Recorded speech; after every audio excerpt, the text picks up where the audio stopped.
Graça e paz, irmãos. Na aula que o presbítero Léo deu, ele fez uma pergunta à igreja se estava todo mundo tranquilo. Aí todo mundo, sim. Aí ele disse, mas eu não. E eu já sou diferente dele. Hoje eu disse à minha esposa que à noite eu sonhei que estava para pregar em um culto, mas era lá nas antigas, tá? Era lá na Igreja da Liberdade. Aí eu disse, aí nesse sonho eu estava para pregar e de repente estava com vontade de sair do culto. Aí eu só voltava depois que não tinha mais nenhum carro na frente. Eu digo, meu Deus do céu, o que vai acontecer hoje, né? Mas pela graça do Senhor estamos aqui para louvar o nome do Senhor. Essa lição que nós vamos estudar nessa manhã, o pastor, mês passado, tinha me escalado para dar uma aula. Aí eu liguei para ele, pastor, o senhor não errou, não? Eu disse, porque eu estou aqui como para dar aula, não é para dirigir o culto, não, a escola. Ele fez, não, é para dar aula. Aí ele me deu a revistinha que os irmãos estavam dando sobre família, né? Foi o mês de maio. E eu escolhi uma lição, só que a gente teve que ir para João Pessoa. Eu disse, pastor, eu não vou poder dar aula, porque eu vou para João Pessoa. Aí ele fez, tá certo, fica para uma próxima escala. Aí esse mês ele me escalou novamente, aí veio na memória esta lição, ninguém tinha dado ainda, e bateu certinho com a semana do Dia dos Namorados. Aí eu faço até a pergunta, quem é solteiro aqui que nunca casou? Levante a mão. Temos uma irmã ali. Agora, quem é solteiro que já foi casado uma vez? Um dia foi casado. Levante a mão. Seja viúvo, seja viúva, seja separados. Quem está aqui que é solteiro? E os demais são casados, né? Com certeza. E é bom porque eu vejo que os casais estão até perto um do outro, né? Não vai beliscar uma outra aí não, tá certo? Durante a aula. Eu quero dizer que a noite dos namorados para mim e minha esposa foi muito ativa. Tivemos um jantar bem ativo e uma noite bem ativa, com 3 netos. E, inclusive, um teve a bondade de madrugada ir lá no quarto da gente 2 vezes. Vovó. Então foi bom demais a nossa lua de mel, porque foi a primeira lua de mel, ó. Até se pudesse, né? Foi a primeira noite de namorados que tivemos com a participação de 3 netos. Eu me lembrei daqueles versículos que tem lá em Provérbios, né, que diz, 3 vezes acontece uma coisa e a quarta o Senhor abomina, o Senhor não é uma coisa diferente. Aí eu digo, graças a Deus, né, que nós temos 3 netos e o quarto, uma neta. Então, bateu bem certinho lá com... E a gente vai até ler alguma coisa aqui acerca desses provérbios. Então, meus irmãos, falando sobre namoro, nós temos uma lição hoje, que é a da revistinha, ela é a 7ª lição. Ela é basicamente em cima de um versículo, mas eu queria trabalhar com os irmãos.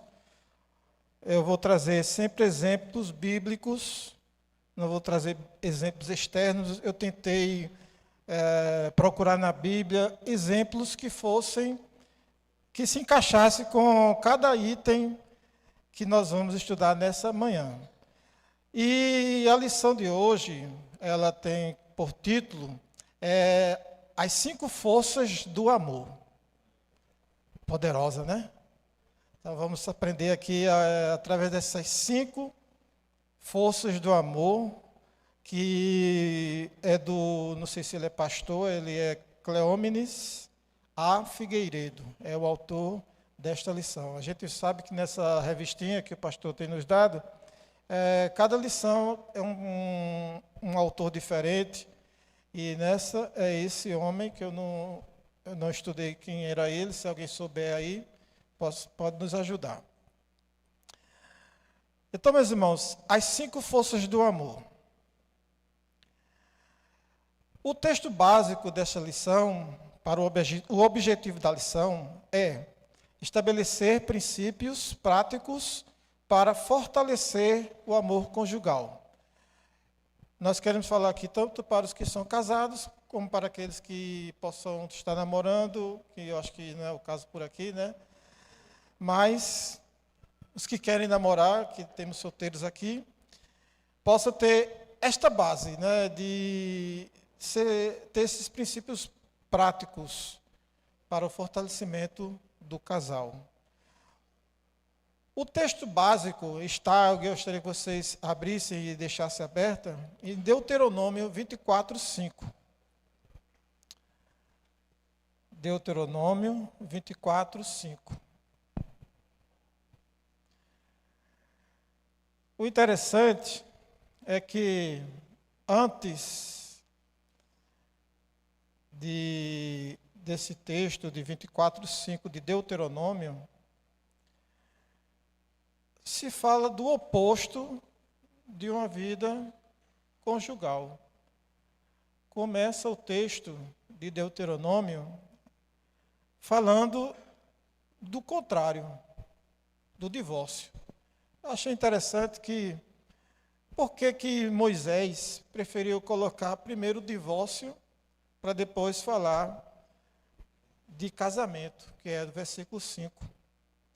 E esse texto de Moisés, até é referido lá em uma das indagações que os fariseus fizeram a Jesus acerca do casamento, e ele cita justamente Moisés. Por que Moisés deu carta de divórcio?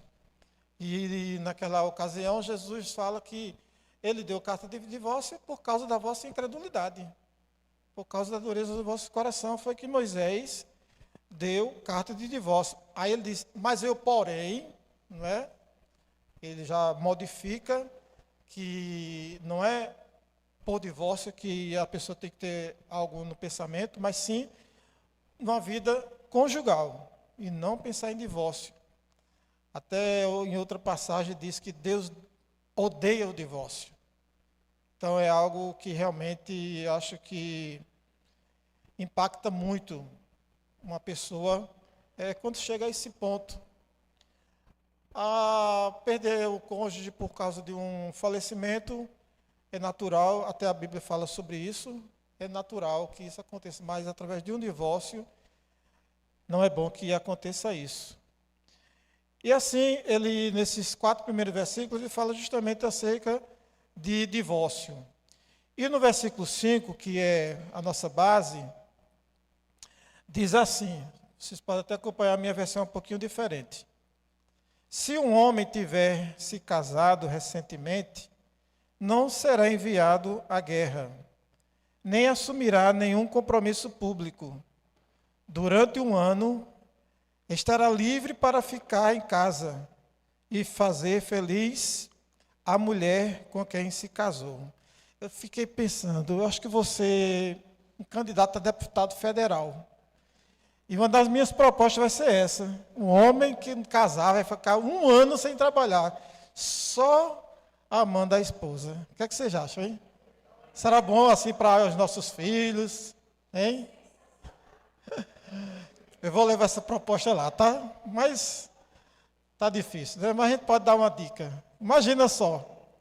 Isso foi Moisés, através do Espírito Santo, que eu creio que ali já estava trabalhando na vida de Moisés, porque o que Moisés escreveu foi Deus que passava para ele todas as leis, todos os textos. E ele foi quem disse isso. Se um homem tiver se casado recentemente, não será enviado à guerra, nem assumirá nenhum compromisso público. Isso inclui pagar boleto, pagar água, luz, telefone. Será, pastor? Não sei, né? Mas ele disse, ó, não trabalha. Então, acho que eles têm que ter um pai muito bom, né, financeiramente, para sustentar.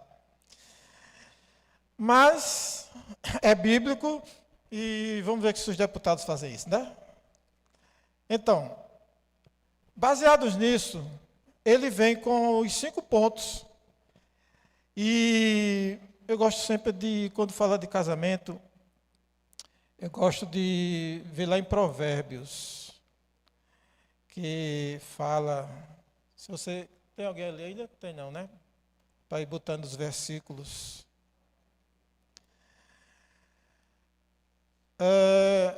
Eu li esse trecho de Provérbios no dia em que a gente fez o nosso aniversário de casamento aqui na igreja. E é algo assim, que diz assim, ó, no capítulo 30, versículo 19, acerca do casamento. Diz assim, Provérbios 30, versículo 19. O caminho do abutre no céu, vamos logo pelo 18. Há 3 coisas misteriosas demais para mim. 4 que não consigo entender. O caminho do abutre no céu, o caminho da serpente sobre a rocha, o caminho do navio em alto mar e o caminho do homem com a sua moça. A versão de vocês é diferente? Quem quer ler numa versão diferente? Você pode ler os 2 versículos aí que tiver uma versão diferente?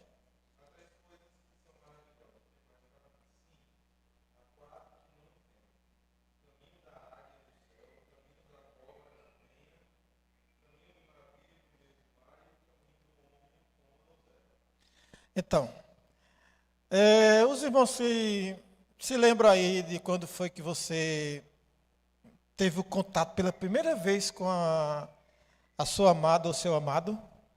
Quando foi que aconteceu aquele dia misterioso, como diz aqui, que ele não entende? Quem se lembra? Faz tanto tempo, né? Mas será que alguém se lembra? Eu me lembro. Eu cheguei na igreja, né? Minha esposa está ali para confirmar.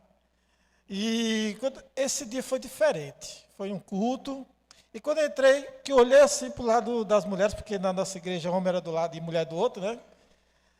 Agora eu acho que está um pouquinho diferente, né, Preta? Mas era assim, os homens não podiam se sentar perto das mulheres. Besteira, né? Como é que vai ter um namoro, um negócio desse, né? Mas nesse dia teve. Eu olhei assim para o lado e estava lá 2 olhos bem grandes assim para o meu lado. Eu disse, é ela. E vão fazer 42 anos isso, para a honra e glória do Senhor. É porque falar de casamento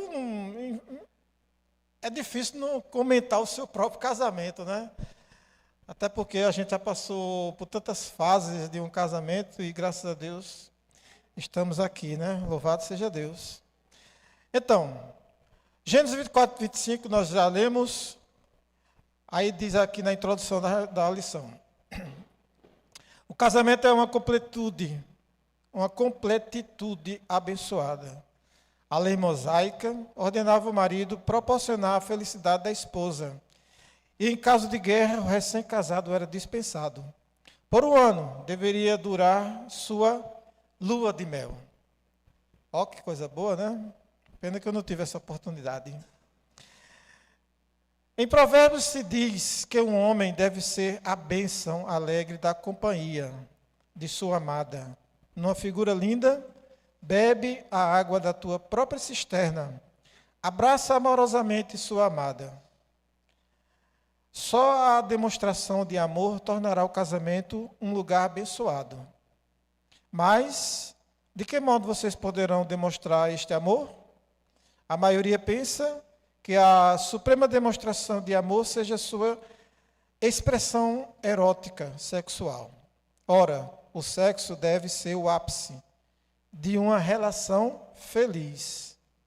A ideia de que as nossas diferenças se fazem em cima da cama é mentirosa. Sexo sem amor é violência. Alguém disse sabiamente que uma boa relação sexual começa num bom dia amoroso do café matinal. Mas como demonstrar este amor? Então vem a primeira das 5 forças. A primeira coisa que fortalece o amor é a atenção. Então a primeira coisa que fortalece o amor é a atenção. Quem ama, presta atenção. Acontece isso com vocês? Vocês prestam atenção ao seu marido, à sua esposa? Hã? Flávio, pelo menos lá no jantar dos namorados, ele presta bem atenção à esposa, né? Ela se manda ali rindo, né? Tu tá tão fraquinha. Vou te ajudar a se levantar. Aí eu procurei assim, será que tem uma cadeira de roda ali? Ele presta bastante atenção, mas ela disse que não estava tão fraquinha assim, não, era a conversa dele. Mas você presta atenção ao seu cônjuge? Então essa é a primeira das forças, das 5. Quem ama, presta atenção. Um certo humorista disse que quando um casal conversa e ambos engolem cada palavra do outro, não são casados. Que tristeza. Você já ouviu falar da grande face de pedra? Eu me casei com ela, meu cônjuge não ouve nem fala. Tente notar, não seja essa face. Preste atenção, em muitos casamentos, em muitas casas, os gritos demonstram que a surdez desamorosa atingiu a nossa família. Os gritos são expressão de corações apaixonados, vivendo nos desertos da afeição. É duro ser um João ninguém. Dentro de casa, entra e sai, e ninguém nota ou vê. Maridos que prestam atenção nos carros, nas coisas, nos jornais, e não conseguem ver, olhar nos olhos da amada.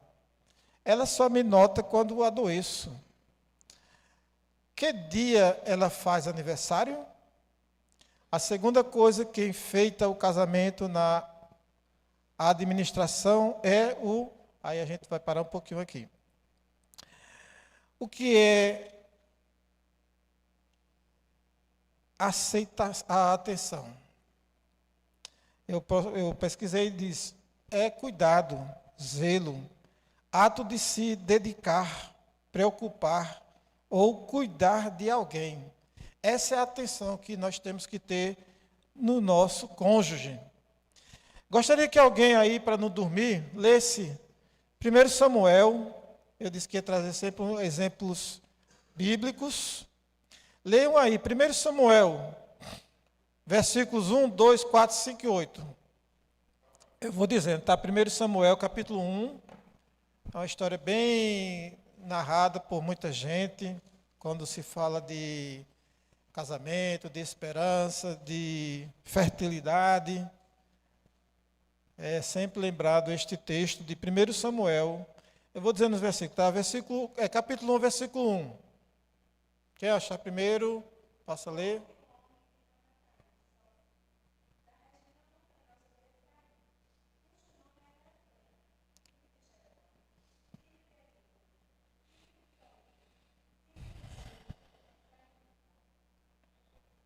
Pode o versículo 2.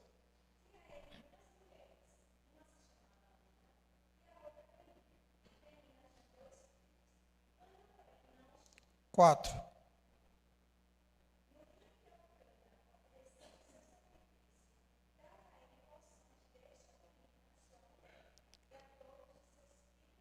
Cinco.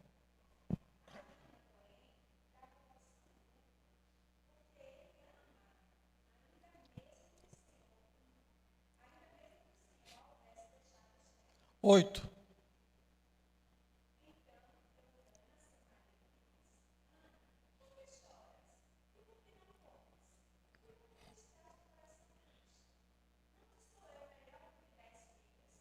Este homem prestava atenção à esposa ou não?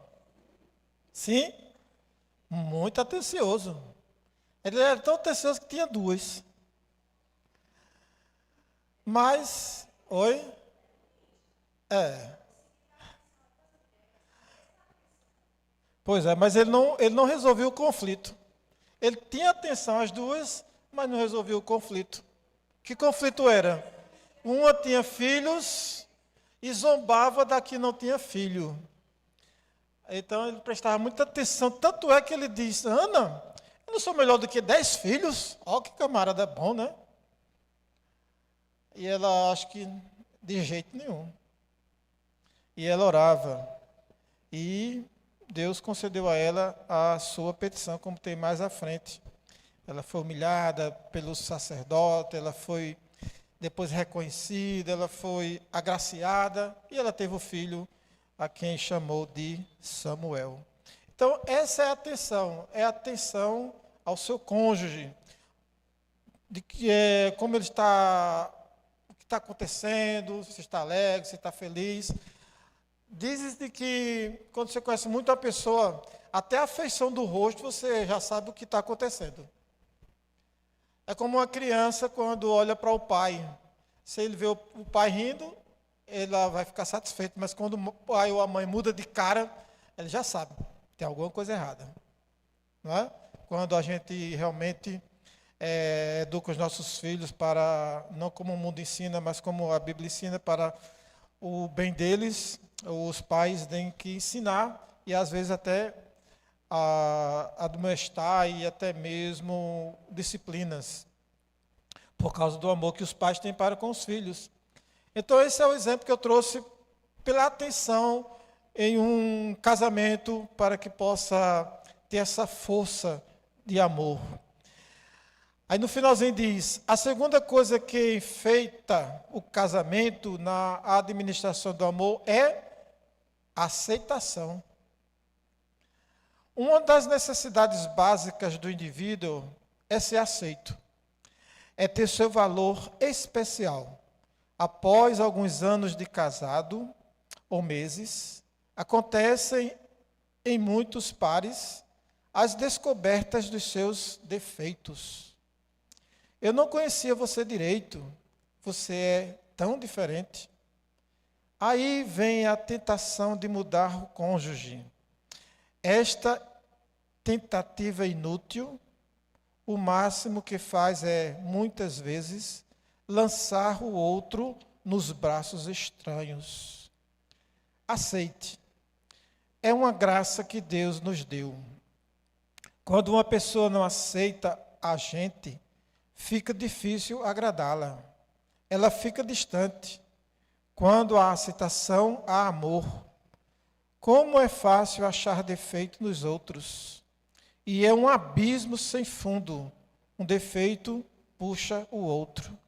Se os dentes não são bonitos, a boca é contorcida, o rosto é defeituoso e por aí se vai.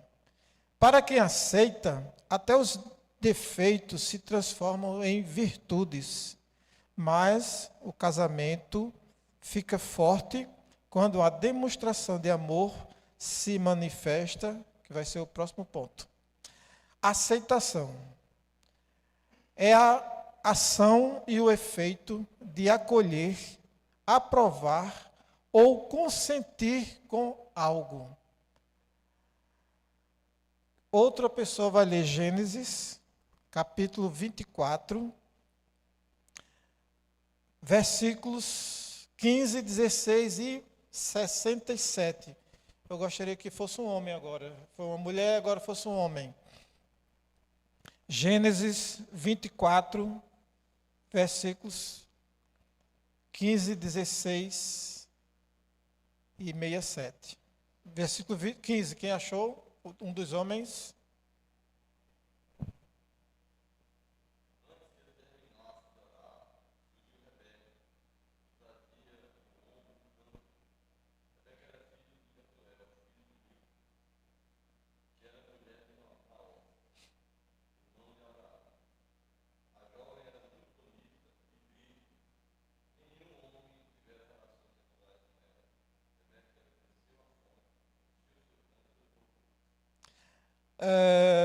Diz aí que ela era uma mulher muito, o quê?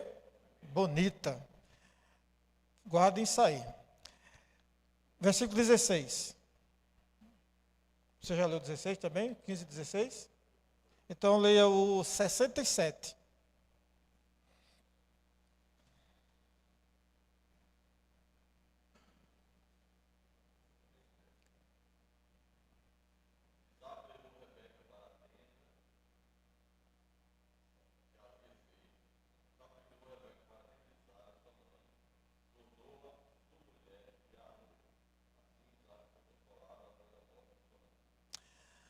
Por que eu trouxe esse exemplo?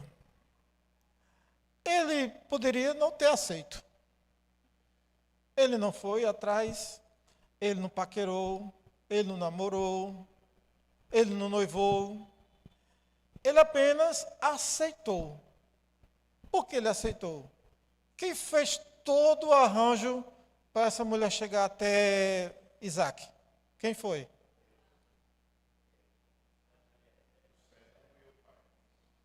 O pai e o servo. Abraão, ele pediu ao seu servo que fosse lá na terra da família dele e procurasse uma mulher para Isaac, seu filho. Isaac era um jovenzinho aí de 40 anos, tá? Eu acho que nessa época as pessoas não mudavam o semblante não, né? Porque 40 anos ele ainda era solteiro. E Abraão faz este seu servo fiel chegar até ele. Os votos eram colocados debaixo da coxa, né? Para ser uma promessa de que realmente cumpriu o que estava sendo pedido. E aquele homem vai para a terra lá de Abraão atrás de uma mulher para seu senhor Isaac. E no caminho ele ora ao Senhor que Deus desse realmente a mulher que ele pudesse levar para ser esposa do seu senhor Isaac. E aconteceu, depois você lê essa história, é muito bonita. E ele pede a Deus um sinal, e essa mulher, como foi dito aí por presbítero Léo, ela desce onde ele estava tomando água, e ele pede água a ela, e ela se dá água a ele, e ainda tira para todos os animais que estavam ali com aquele homem. E este homem pega esta mulher e leva para Isaac. Então, a aceitação está aí. Ele a viu e ele a amou, né?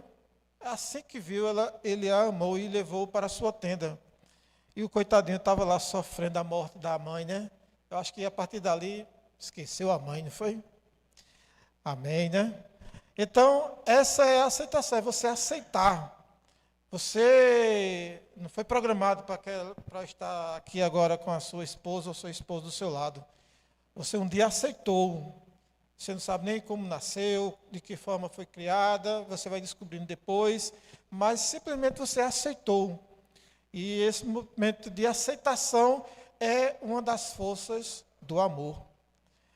Então, o casamento fica forte quando a demonstração de amor se manifesta em, terceiro ponto, afeição. Atitudes pequenas coisas podem prender o gigante. São detalhes que encantam nos romances das belas e das feras. É um filme, né? Atitudes nobres, carinho, fazem o feio irresistível. Exemplos são os horrorosos monstrengos criados para as crianças, os fofões. Quem se lembra aqui de fofão? Era um bicho feio, né? Mas a gente gostava, né, de assistir fofão. Quem é mais novo não sabe nem o que é, mas a gente mais antigão, né, sabe quem foi fofão. Os babies dos dinossauros, quem se lembra? Não é o papai, né? Aquele baby dizia, chega dava da raiva, né? Esse menino aí não é crente não sabe, não reconhece nem quem é o pai, né? Mas a gente gostava de assistir. Eles são queridos, porque geralmente fazem-se símbolos de carinho, delicadeza. Então, quando você ama, uma das forças é justamente essa afeição que você vai ter por ele. Você vai vê-lo diferente, ou vê-la diferente. Há casais que guardam no guarda-roupa os beijos e os abraços, os carinhos e a afeição. Pegou o peixe, joga a isca fora. Não pode curtir uma vida completa a dois. Quantos homens e quantas mulheres carentes de afeição. Não pense que sua esposa ou marido não liga para isto. Você pode acordar num pesadelo Sejam afetuosos, esbanjem carinhos. Uma quarta maneira de expressar vai ser a quarta. Qual foi o exemplo que eu trouxe para essa afeição? O que é afeição? Sentimento terno de carinho, estima e ligação emocional por algo ou alguém. Gênesis, novamente, vai ser uma continuidade da história de Isaac. Gênesis, agora outra mulher. Gênesis 26, 8. Uma mulher que queira ler esta passagem. Gênesis 26, 8.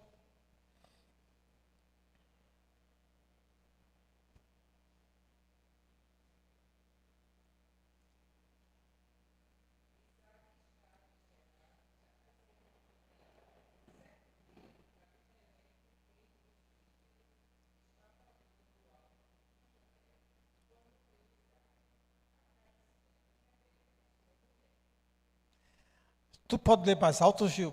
Bem forte aí, que a coisa é animada.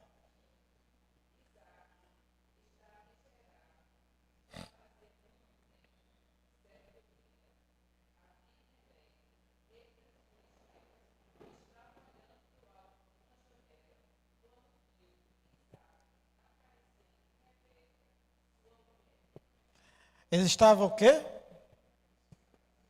Estavam namorando. Em outras palavras, né?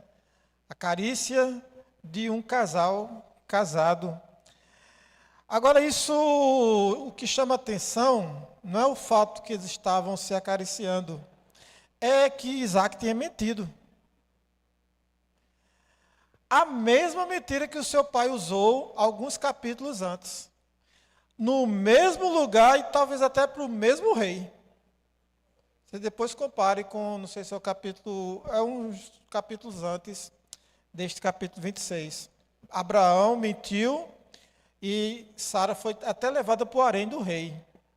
Quando Deus o disse para, olha, não faça tal, porque essa mulher é casada. Aí ele faz, mas eu não sabia. Mas Deus, por causa disso, que você não sabia e não fez nada, eu não vou te amaldiçoar. A Isaac vai para o mesmo lugar, para a mesma região, mesma cidade, comete o mesmo pecado que ele diz para as pessoas, porque Rebeca, como a gente viu lá, era uma mulher o quê? Era uma mulher o quê? Bonita não, muito bonita. E ele teve medo de ser morto para que alguém ficasse com a mulher dele. Aí ele mentiu. O rei também viu aquela mulher muito bonita, estava lá na sua varanda. Quando a gente vê varanda, né, é até perigoso, porque Davi também estava numa varanda e olhou o quê? Olhou o quê? Uma mulher. E pecou. Aí esse rei também olhou uma mulher, mas ali ela estava acompanhada. Mas o que ele sabia dela é que ela era solteira, ela não tinha marido, porque Isaac mentiu. E quando ele viu aquelas carícias, ele disse, não, ali tem alguma coisa errada. Chega para Isaac e diz, por que você mentiu? E assim a história continua. Então, irmãos e irmãs, a afeição, ela tem que fazer parte. São atitudes pequenas, pequenas coisas podem prender um gigante. Então, não fique um afastado do outro, seja uma pessoa que tem afeição, que agora é a quarta admiração. Você admira a sua esposa, você admira o seu marido? Admiração. Certo humorista disse que podia viver 2 meses sustentado com um elogio. Para cada palavra negativa, só 4 positivas conseguem equilíbrio. A mulher nasceu para o elogio. Ela precisa da boa palavra, quase mais que o almoço. Acontece isso com vocês, mulheres? Sim ou não? Acho que acontece não, está todo mundo caladinho aí, né? Graças a Deus. Mas uma palavra alegre, forte e bonita faz bater o coração do homem e faz brilhar os seus olhos intensamente. Provérbios 31 mostra como o marido bem-sucedido fala bem de sua esposa. Concentra-se nas virtudes. Pare, mergulhe nos lindos olhos, no belo sorriso, na doce voz. Alguém lembrou alguma coisa aí, essa doce voz? Foi verdade que vocês retiraram esse nome, foi? Se lembrando disso? Se deixe perder pela esfuziante contemplação da amada, do amado. Mostre que você cultiva, curte e evidencie o que você acha forte na pessoa amada.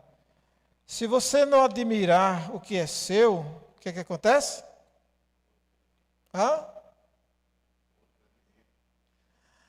Esteja certo, outros admirarão.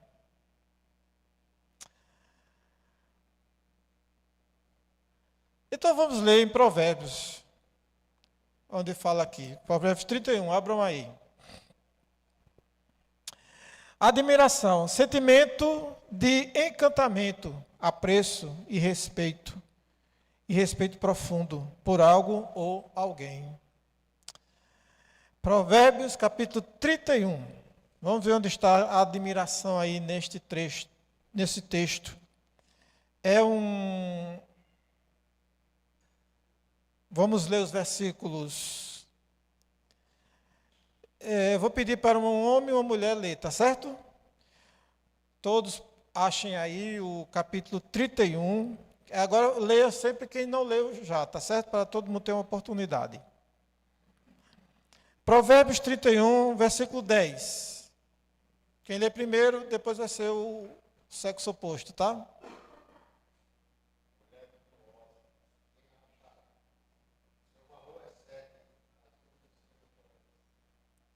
Vamos fazer um casal? Bora, agora é tu, Cláudia.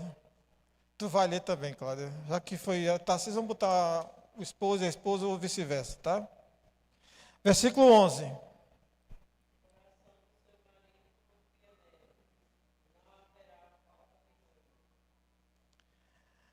Vamos repetir? Tarcísio, o 10. Bem animado aí, viu, Cláudia?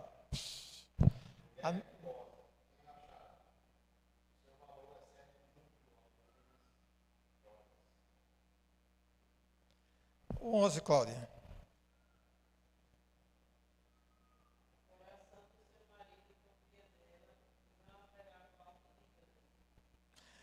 Versículo 23.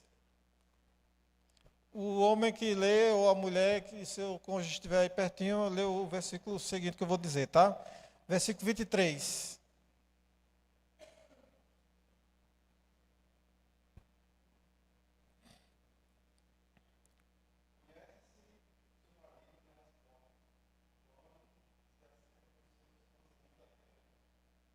Foi o Márcio que leu?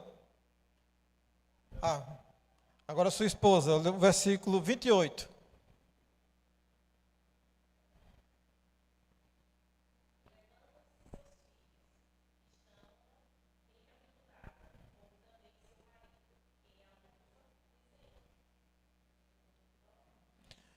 Pronto, você leu 28, agora uma pessoa vai ler, que é o último versículo, versículo 30.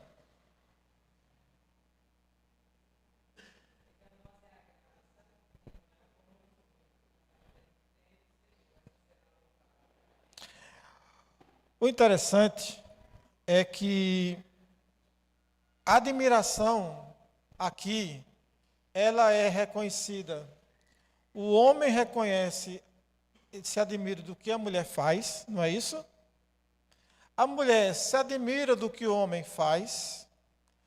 Os filhos se admiram pelo que a mulher faz, talvez lá no versículo não fala do esposo, mas talvez os filhos também admirem o seu pai.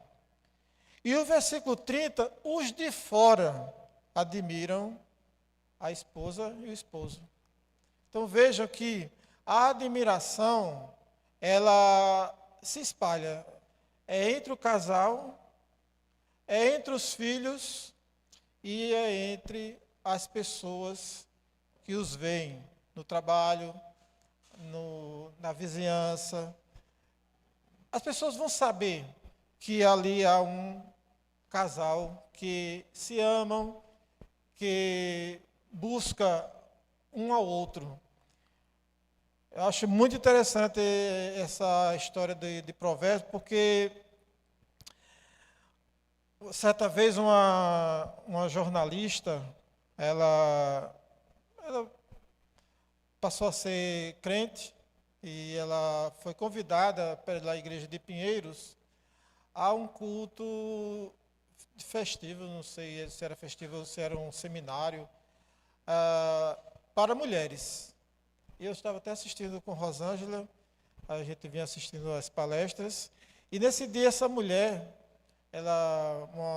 uma repórter, uma jornalista muito experiente, ela mesmo diz lá que ela já foi repórter, já fez jornalismo em muitos países, acompanhava a Copa do Mundo, Olimpíadas, e quando passou a crer no Evangelho, ela falou um erro muito grande que eu acho que pegou muita gente de surpresa de quem convidou ela. Ela falando das coisas boas, e de repente ela cita esse Provérbios 31, quando fala dessa mulher. E ela simplesmente disse: eu odeio essa passagem da Bíblia. Aí quando a gente escutou isso, odeia? Então se você odeia um ponto, odeia o quê? Tudo. Porque a Bíblia é assim, ou você aceita tudo ou não aceita nada. E quando ela disse isso, a gente ficou, hã? Ela disse que não consegue entender como uma mulher pode ser dessa forma. Por isso que ela disse que odiava esta parte da Bíblia. Talvez ela dissesse assim, se eu pudesse, arrancava essa folha. Como acontece com muita gente, né, que não aceita aquilo que a Bíblia mostra do erro seu e prefere odiar ou não crer, ou se pudesse, rasgaria. Como está acontecendo hoje, que há um grupo aí querendo até reescrever a Bíblia. Então veja a que ponto se chega a maldade humana, né?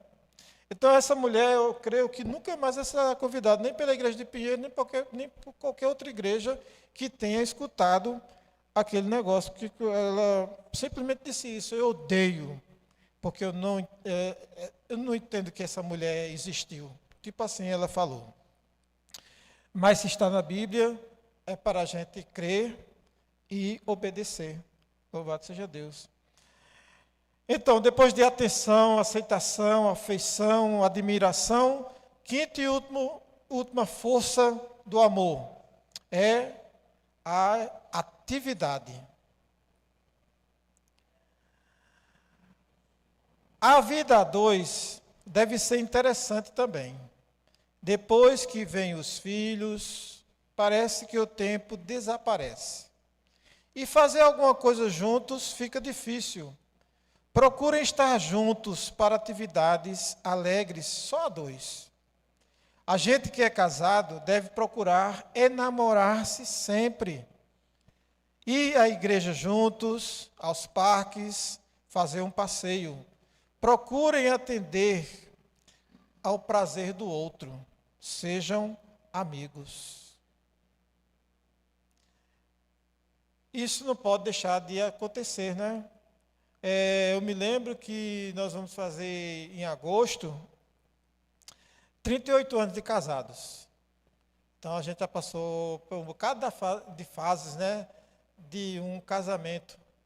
E a gente sempre teve esse tipo de atividade, de gostar de viajar. A gente viajava quando era solteiro, viajava quando era solteiro assim, com a família, tá, gente? Não era só não, né, Preta? Lá nem pensar. E até namorar em casa era difícil, imagina sair. E quando as meninas nasceram, nós procurávamos sempre viajar com elas. E era muito bom. E a gente não parou mesmo com elas ali e depois delas também. Então essa atividade faz parte. Que diz assim, ó, atividades variam de acordo, as atividades variam de acordo com o contexto. Trabalho, rotina. Ações, dinamismo. Eventos e práticas. O casal, ele começa no quê? Quando vocês se conhecem, vocês passam a fazer o quê? Quando vocês se conheceram? Vocês namoraram, né? Estou certo? Sim ou não?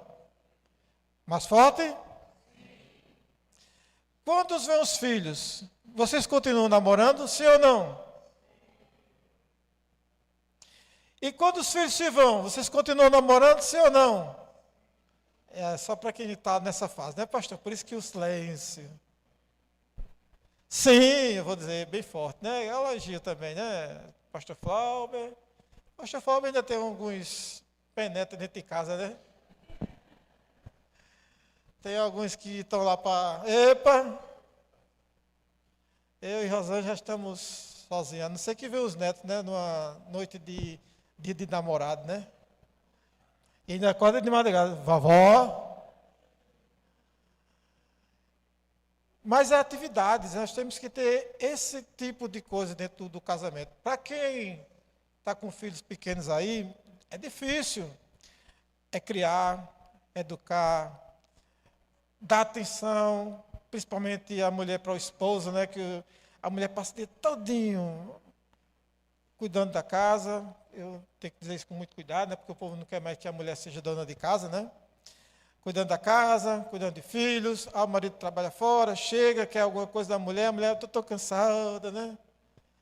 Mas não pode perder esse ritmo. O casal tem que estar, como diz aqui o texto, namorados.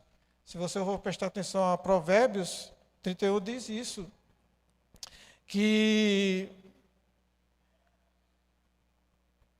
continuando esse Provérbios, que a gente lê os versículos 10, 11, 23, 28 e 30, nós agora vamos ler outros versículos, bem perto. Volta aí de novo, Provérbios 31. Aí vamos ler. Versículos. São atividades no casamento. Provérbios 31, versículos 12 a 22. É um texto mais longo. E cada um faz uma leitura, tá? Começa do versículo 12 ao versículo 22. Quem vai começar? Pode ser homem e mulher, tá? Cada uma pessoa que lê um versículo, do 12 ao 22.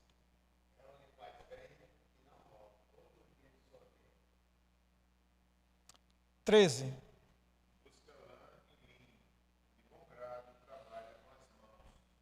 14.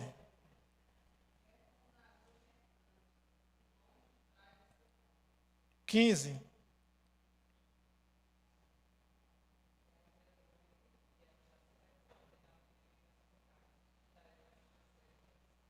16.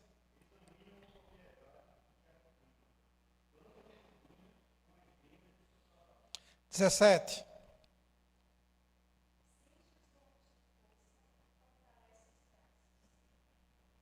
18.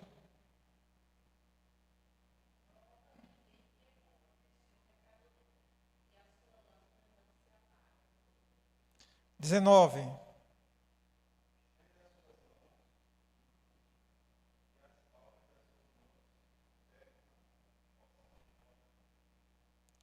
20.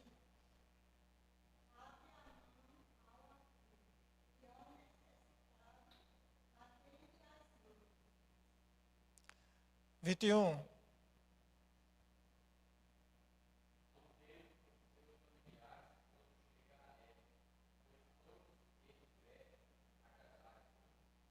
22, o último.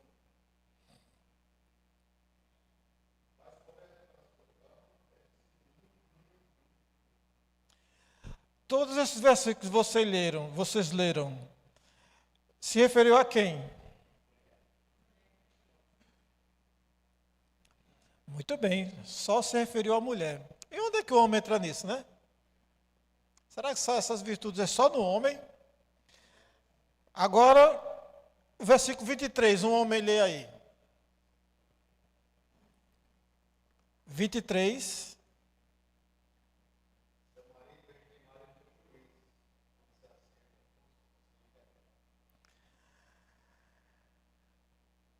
Só tem isso aí para o homem, tá? Mas é a coroa. Não que o homem seja o rei, tá? Entendeu? Mas é o reconhecimento do que a mulher faz, o homem está incluído. Ele talvez fosse um político, um homem de responsabilidades na política ou administrativa, porque quando a Bíblia se refere a sentar na praça, era ligado sempre, né, pastor, aos líderes, né, que eles se reuniam nas praças e tratavam de assuntos governamentais do seu povo. É isso, né, Silvio, que eu acho que é o sentar na porta da cidade, isso. Ele se refere justamente a pessoas líderes, a homens que governavam. E ele chegava lá diferente dos outros, bem arrumado, bem tratado, bem cheiroso. E isso era reconhecido no fato da sua esposa ser aquela pessoa aceitável, ter atenção, ter afeição, ser admirada e ter as suas atividades relativas a tudo isso que nós lemos. Eu gostaria de ler também, tem um casal lá no Novo Testamento, em Atos dos Apóstolos, capítulo 18, versículo 24 a 26. Atos dos Apóstolos, capítulo 18, versículo 24, 25 e 26. Quem encontrar pode ler. Atos, capítulo 18, versículos 24, 25 e 26.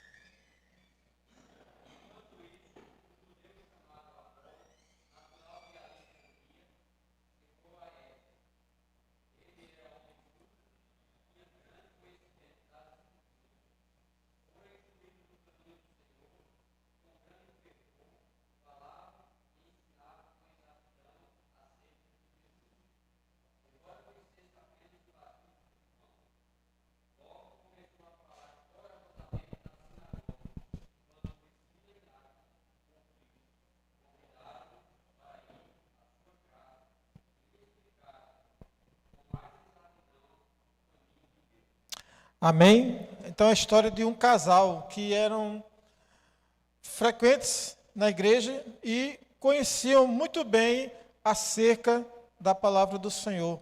Tanto é que eles convidaram um homem extremamente inteligente, sábio, usado por Deus, que era Apolo.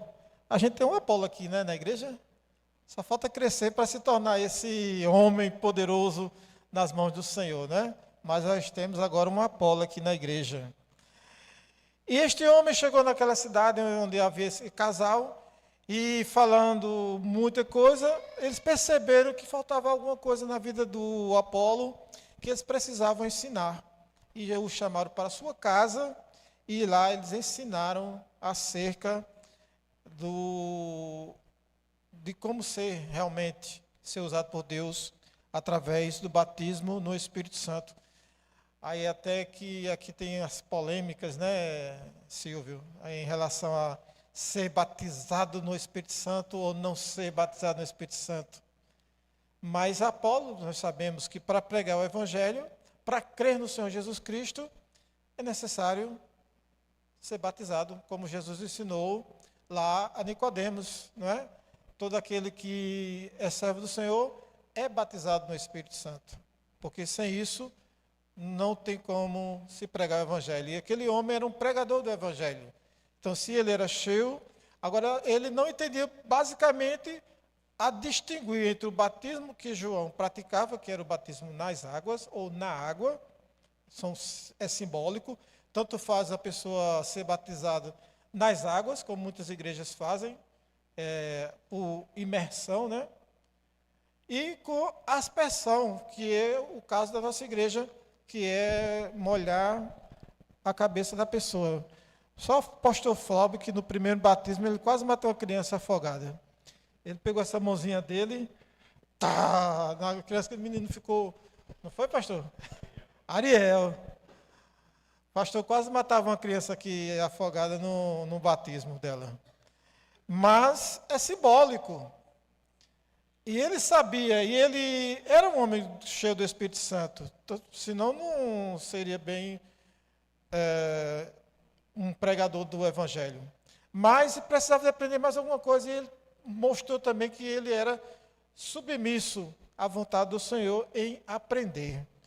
Então, aquele casal, que é um fator para nós também, como casados, de estarmos ligados à palavra do Senhor, vivermos a palavra do Senhor, para que nós possamos ajudar, como diz também lá nas palavras de Paulo, as mulheres mais velhas, ensinar as mais novas, e nós homens também ensinarmos os mais novos a compreender a palavra de Deus. Conclusão. Há muitos casamentos que poderiam ser lindos, felizes, se estivessem levando em conta a atenção, a aceitação, a afeição, a admiração e as atividades. Russell Conwell, não sei dizer direito, conta de Ali Hafed, que possuía uma linda fazenda. Um dia, um monge budista visitou-o, falou da criação e terminou falando dos diamantes, gotas de raios de sol congeladas. E Ali Hafed se sentiu pobre. Vendeu sua fazenda e foi ao mundo atrás dos diamantes. Palestina, Europa, Barcelona, na Espanha. Morreu na Espanha, pobre e infeliz, por não ter encontrado o que procurava.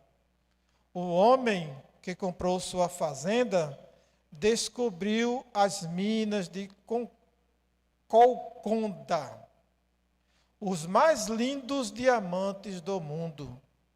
Sua riqueza está sempre perto de você. Sua esposa, seu marido, sua casa e seus filhos. Jesus nos faz vê-las. Pelo seu amor, podemos admirá-las e tornar nosso lar um pedaço do céu. Amém.